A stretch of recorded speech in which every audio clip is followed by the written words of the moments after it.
The Adventures of Huckleberry Finn, Tom Sawyer's Comrade, by Mark Twain. Notice: persons attempting to find a motive in this narrative will be prosecuted. Persons attempting to find a moral in it will be banished. Persons attempting to find a plot in it will be shot. By order of the author, per G.G., Chief of Ordnance. Explanatory. In this book a number of dialects are used, to wit, the Missouri Negro dialect, the extremest form of the backward southwestern dialect, the ordinary Pike County dialect, and 4 modified varieties of this last. The shadings have not been done in a haphazard fashion or by guesswork, but painstakingly and with the trustworthy guidance and support of personal familiarity with these several forms of speech. I make this explanation for the reason that without it many readers would suppose that all these characters were trying to talk alike and not succeeding. The Author. Chapter 1. You don't know much about me without you have read a book by the name of The Adventures of Tom Sawyer, but that ain't no matter. That book was made by Mr. Mark Twain, and he told the truth mainly. There was things which he stretched, but mainly he told the truth. That is nothing. I never seen anybody but lied one time or another, without it was Aunt Polly, or the widow, or maybe Mary. Aunt Polly, Tom's Aunt Polly, she is, and Mary and the widow Douglas is all told about in that book, which is mostly a true book, with some stretchers, as I said before. Now the way that the book winds up is this. Tom and me found the money that the robbers hid in the cave, and it made us rich. We got $6,000 apiece, all gold. It was an awful sight of money when it was piled up. Well, Judge Thatcher, he took it and put it out at interest, and it fetched us $1 a day apiece all the year round, more than a body could tell what to do with. The widow Douglas, she took me for her son, and allowed she would civilize me. But it was rough living in the house all the time, considerin' how dismal regular and decent the widow was in all her ways, and so when I couldn't stand it no longer I lit out. I got into my old rags and my sugar hogshead again, and was free and satisfied. But Tom Sawyer, he hunted me up and said he was going to start a band of robbers, and I might join if I would go back to the widow and be respectable. So I went back. The widow, she cried over me and called me a poor lost lamb, and she called me a lot of other names, too, but she never meant no harm by it. She put me in them new clothes again, and I couldn't do nothing but sweat and feel all cramped up. Well, then, the old thing commenced again. The widow rung a bell for supper, and you had to come to time. When you got to the table you couldn't go right to eating, but you had to wait for the widow to tuck down her head and grumble a little over the victuals, though there warn't really anything the matter with them. That is nothing, only everything was cooked by itself. In a barrel of odds and ends it is different. Things get mixed up and the juice kind of swaps around, and the things go better. After supper she got out her book and learned me about Moses and the bulrushers, and I was in a sweat to find out all about him, but by and by she let it out that Moses had been dead a considerable long time, so then I didn't care no more about him, because I don't take no stock in dead people. Pretty soon I wanted to smoke and asked the widow to let me, but she wouldn't. She said it was a mean practice and wasn't clean, and I must try to not do it any more. That is just the way with some people. They get down on a thing when they don't know nothing about it. Here she was a-botherin' about Moses, which was no kin to her, and no use to anybody being gone, you see, yet findin' a power of fault with me for doing a thing that had some good in it. And she took snuff, too. Of course that was all right, because she done it herself. Her sister, Miss Watson, a tolerable slim old maid, with goggles on, had just come to live with her, and took a set at me now with a spelling book. She worked me middling hard for about an hour, and then the widow made her ease up. I couldn't stand it much longer. Then for an hour it was deadly dull, and I was fidgety. Miss Watson would say, "Don't put your feet up there, Huckleberry," and "Don't scrunch up like that, Huckleberry, set up straight." And pretty soon she would say, "Don't gap and stretch like that, Huckleberry. Why don't you try to behave?" Then she told me all about the bad place, and I said I wished I was there. She got mad then, but I didn't mean no harm. All I wanted was to go somewheres. All I wanted was a change. I warn't particular. She said it was wicked to say what I said. Said she wouldn't say it for the whole world. She was going to live so as to go to the good place. Well, I couldn't see no advantage in going where she was going, so I made up my mind I wouldn't try for it. But I never said so, because it would only make trouble, it wouldn't do no good. Now, she had got a start, and she went on and told me all about the good place. She said all a body would have to do there was to go around all day with a harp and sing forever and ever. So I didn't think much of it, but I never said so. I asked her if she reckoned Tom Sawyer would go there, and she said not by a considerable sight. I was glad about that, because I wanted him and me to be together. Miss Watson, she kept pecking at me, and it got tiresome and lonesome.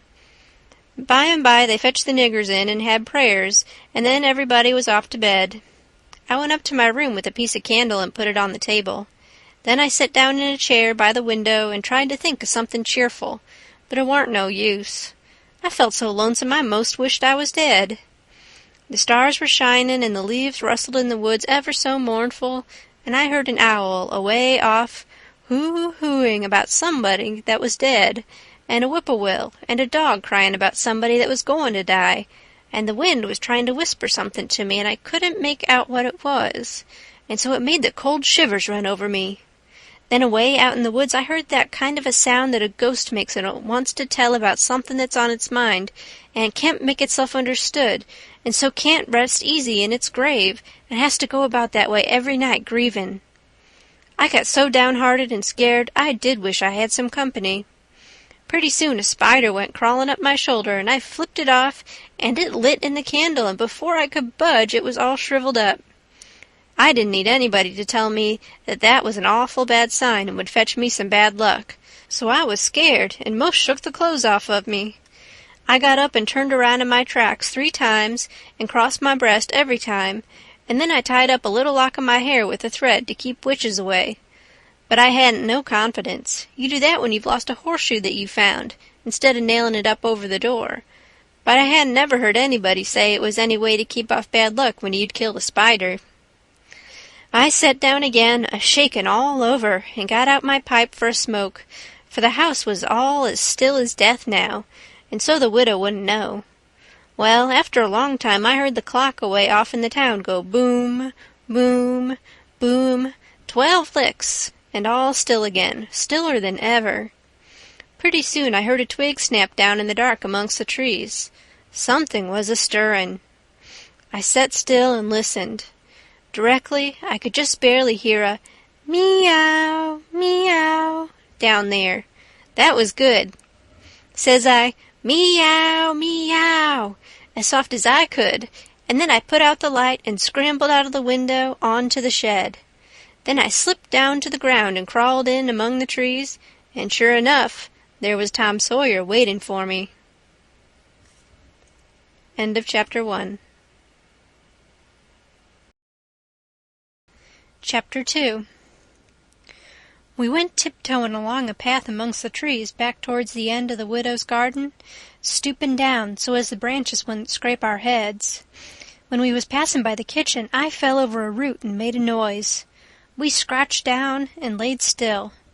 Miss Watson's big nigger, named Jim, was settin' in the kitchen door. We could see him pretty clear because there was a light behind him.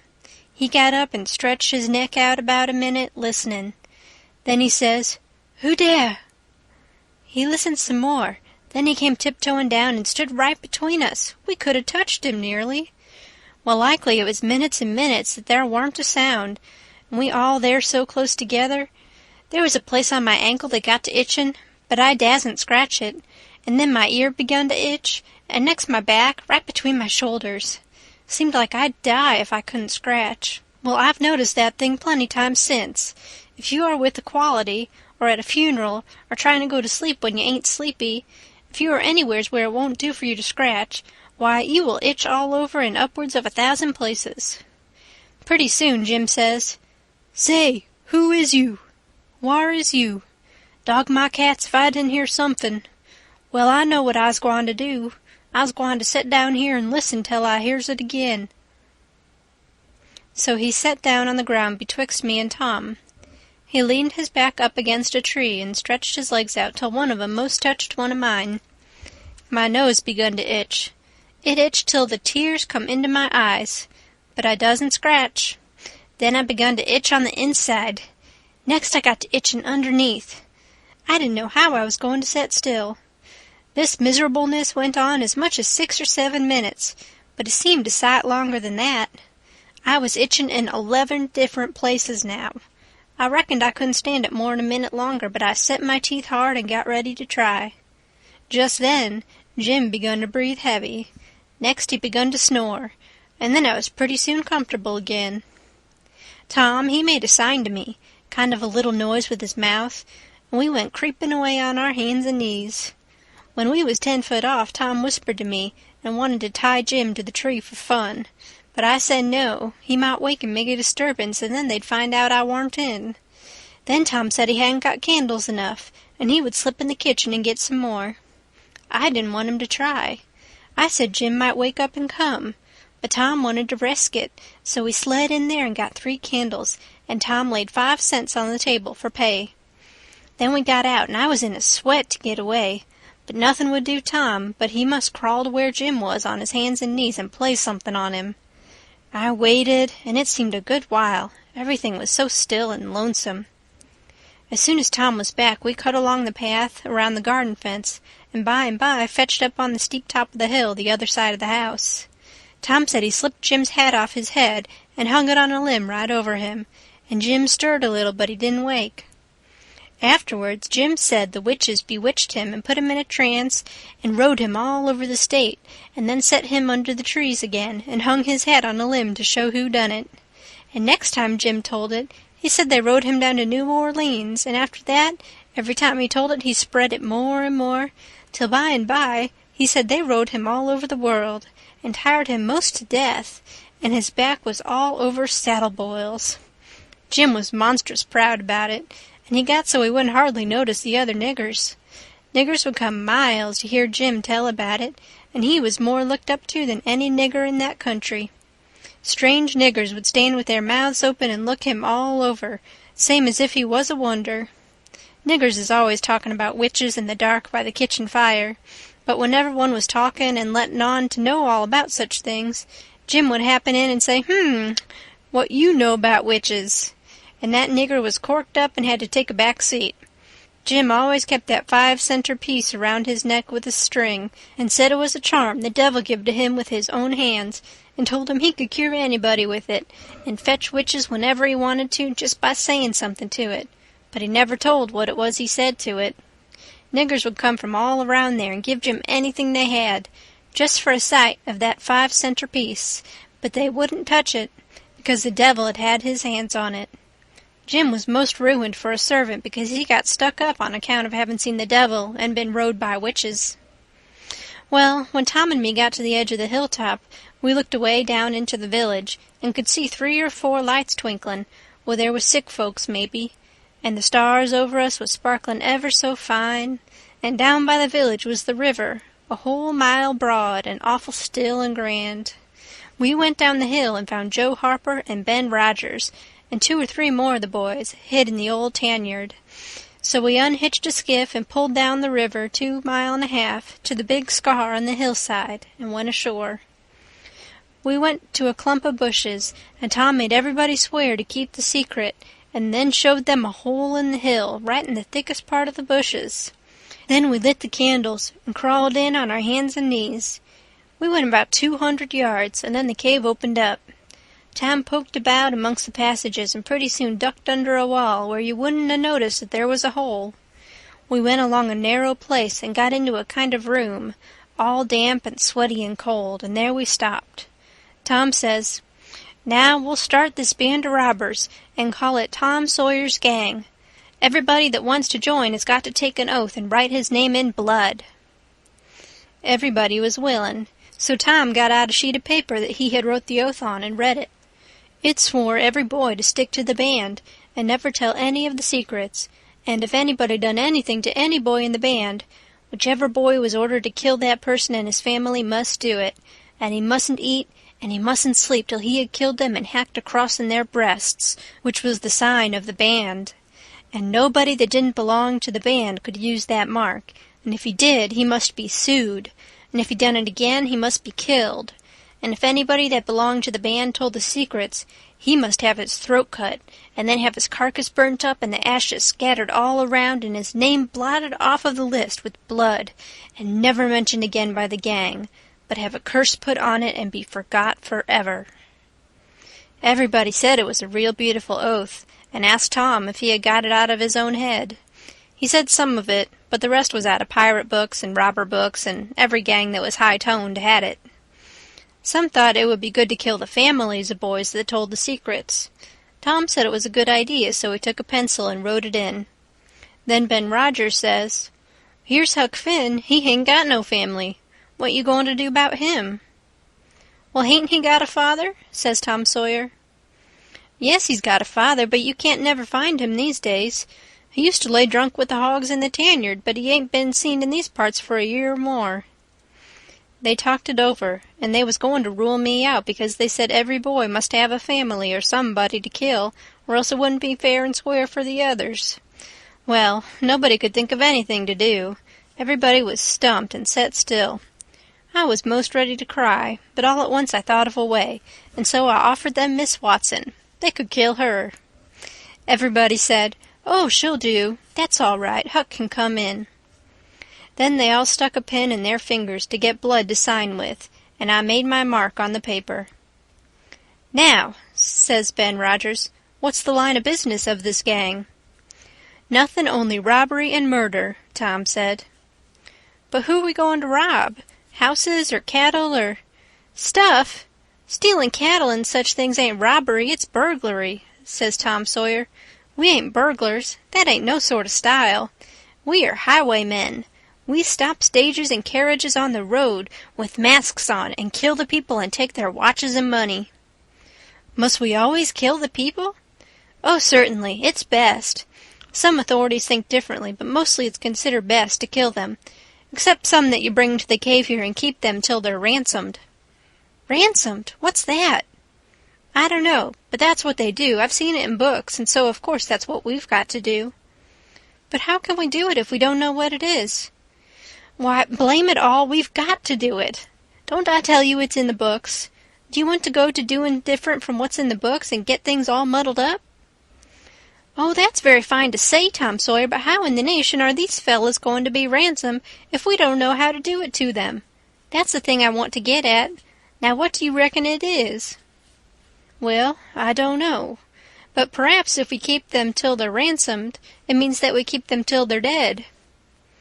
"Now, that's something like. That'll answer. Why couldn't you said that before? We'll keep them till they're ransomed to death, and a bothersome lot they'll be too, eating up everything and always trying to get loose." "How you talk, Ben Rogers. How can they get loose when there's a guard over them, ready to shoot them down if they move a peg?" "A guard? Well, that is good. So somebody's got to sit up all night and never get any sleep, just so as to watch them. I think that's foolishness. Why can't a body take a club and ransom them as soon as they get here?" "Because it ain't in the books so, that's why. Now, Ben Rogers, do you want to do things regular, or don't you? That's the idea. Don't you reckon that the people that made the books knows what's the correct thing to do? Do you reckon you can learn 'em anything? Not by a good deal. No, sir, we'll just go on and ransom them in the regular way." "All right. I don't mind, but I say it's a fool's way, anyhow. Say, do we kill the women, too?" "Well, Ben Rogers, if I was as ignorant as you, I wouldn't let on. Kill the women? No. Nobody ever saw anything in the books like that. You fetch them to the cave, and you're always as polite as pie to them, and by, they fall in love with you and never want to go home any more." "Well, if that's the way, I'm agreed, but I don't take no stock in it. Mighty soon we'll have the cave so cluttered up with women and fellows waiting to be ransomed that there won't be no place for the robbers. But go ahead, I ain't got nothing to say." Little Tommy Barnes was asleep now, and when they waked him up he was scared and cried and said he wanted to go home to his ma and didn't want to be a robber any more. So they all made fun of him and called him Crybaby, and that made him mad, and he said he would go straight and tell all the secrets. but Tom give him 5 cents to keep quiet, and said we would all go home and meet next week and rob somebody and kill some people. Ben Rogers said he couldn't get out much, only Sundays, and so he wanted to begin next Sunday, but all the boys said it'd be wicked to do it on Sunday, and that settled the thing. They agreed to get together and fix a day as soon as they could, and then we elected Tom Sawyer first captain and Joe Harper second captain of the gang, and so started home. I clumb up the shed and crept into my window just before day was breaking. My new clothes was all greased up and clayey, and I was dog-tired. End of Chapter 2. Chapter 3. Well, I got a good going over in the morning from old Miss Watson on account of my clothes, but the widow she didn't scold, but only cleaned off the grease and clay and looked so sorry that I thought I would behave a while if I could. Then Miss Watson, she took me in the closet and prayed, but nothing come of it. She told me to pray every day, and whatever I asked for I would get it. But it warn't so. I tried it. Once I got a fish line, but no hooks. It warn't any good to me without hooks. I tried for the hooks 3 or 4 times, but somehow I couldn't make it work. By and by, one day, I asked Miss Watson to try for me, but she said I was a fool. She never told me why, and I couldn't make it out no way. I sat down one time back in the woods and had a long think about it. I says to myself, if a body can get anything they pray for, why can't Deacon Wynne get back the money he lost on pork? Why can't the widow get back her silver snuff-box that was stole? Why can't Miss Watson fat up? No, says I to myself, there ain't nothing in it. I went and told the widow about it, and she said the thing a body could get by praying for, it was spiritual gifts. This was too many for me, but she told me what she meant. I must help other people and do everything I could for other people and look out for them all the time and never think about myself. This was including Miss Watson as I took it. I went out in the woods and turned it over in my mind a long time, but I couldn't see no advantage about it, except for the other people, so at last I reckoned I wouldn't worry about it any more, but just let it go. Sometimes a widow would take me one side and talk about Providence in a way to make a body's mouth water, but maybe next day Miss Watson would take hold and knock it all down again.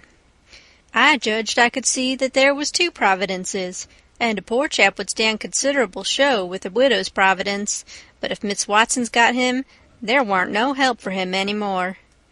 I thought it all out, and reckoned I would belong to the widow's if he wanted me, though I couldn't make out how he was a-goin' to be any better off than what he was before, seeing I was so ignorant and so kind of low down and ornery. Pap, he hadn't been seen for more than a year, and that was comfortable for me. I didn't want to see him no more. He used to always whale me when he was sober and could get his hands on me, though I used to take to the woods most of the time when he was around. Well, about this time he was found in the river drownded, about 12 mile above town, so people say. They judged it was him anyway, said this drownded man was just his size and was ragged and had uncommon long hair, which was all like Pap, but they couldn't make nothing out of the face because it had been in the water so long it warn't much like a face at all. They said he was floating on his back in the water. They took him and buried him on the bank, but I warn't comfortable long, because I happened to think of something. I knowed mighty well that a drownded man don't float on his back, but on his face. So I knowed then that this warn't Pop, but a woman dressed up in a man's clothes. So I was uncomfortable again. I judged the old man would turn up again by and by, though I wished he wouldn't.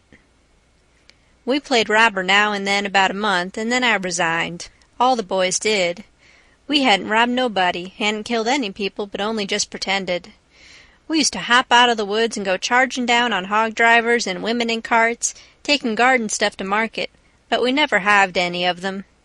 Tom Sawyer called the hogs ingots, and he called the turnips and stuff jewelry, and we would go to the cave and powwow over what we had done and how many people we had killed and marked. But I couldn't see no profit in it. One time Tom sent a boy to run about town with a blazing stick, which he called a slogan, which was the sign for the gang to get together.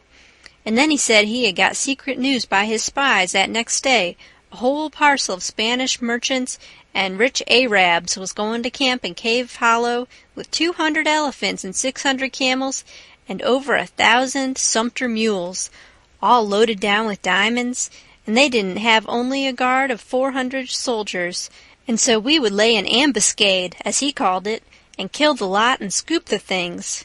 He said we must slick up our swords and guns and get ready.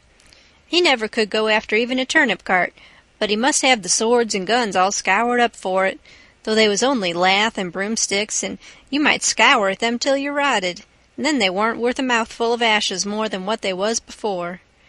I didn't believe we could lick such a crowd of Spaniards and Arabs, but I wanted to see the camels and elephants, so I was on hand next day, Saturday, in the ambuscade, and when we got the word, we rushed out of the woods and down the hill. But there weren't no Spaniards and Arabs, and there weren't no camels, nor no elephants. It weren't nothing but a Sunday school picnic, and only a primer class at that. We busted it up and chased the children up the hollow, but we never got anything but some doughnuts and jam, though Ben Rogers got a rag doll, and Joe Harper got a hymn book and a tract, and then the teacher charged in and made us drop everything and cut. I didn't see no diamonds, and I told Tom Sawyer so. He said there was loads of 'em there anyway, and he said there was Arabs there too, and elephants and things. I said why couldn't we see them then? He said if I weren't so ignorant, but had read a book called Don Quixote, I would know without asking. He said it was all done by enchantment. He said there was hundreds of soldiers there, and elephants and treasures and so on, but we had enemies, which he called magicians, and they had turned the whole thing into an infant Sunday school just out of spite. I said all right, then the thing for us to do was to go for the magicians. Tom Sawyer said I was a numbskull. Why, said he, a magician could call up a lot of genies, and they would hash you up like nothing before you could say Jack Robinson. They are as tall as a tree and as big around as a church. Well, I says, suppose we got some genies to help us. Can't we lick the other crowd then? How you going to get them? I don't know. How do they get them?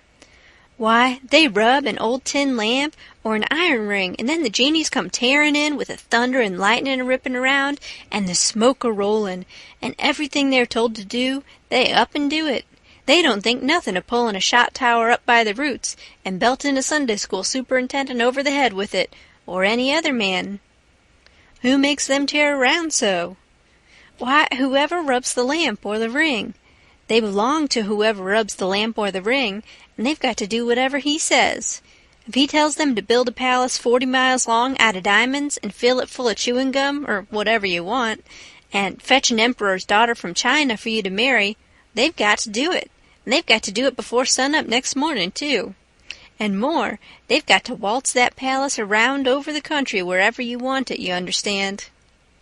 Well, says I think they are a pack of flatheads for not keeping the palace themselves instead of fooling them away like that. And what's more, if I was one of them, I would see a man in Jericho before I would drop my business and come to him for the rubbing of an old tin lamp. How you talk, Huck Finn. Why, you'd have to come when he rubbed it, whether you wanted to or not. What, and I as high as a tree and as big as a church? All right, then, I would come, but I lay I'd make that man climb the highest tree there was in the country. Shucks, it ain't no use to talk to you, Huck Finn.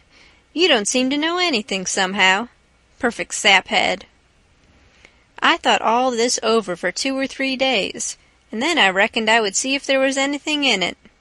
I got an old tin lamp and an iron ring, and went out in the woods and rubbed till I sweat like an Injun, calculatin' to build a palace and sell it. But it warn't no use, none of the genies come. So then I judged that all that stuff was only just one of Tom Sawyer's lies.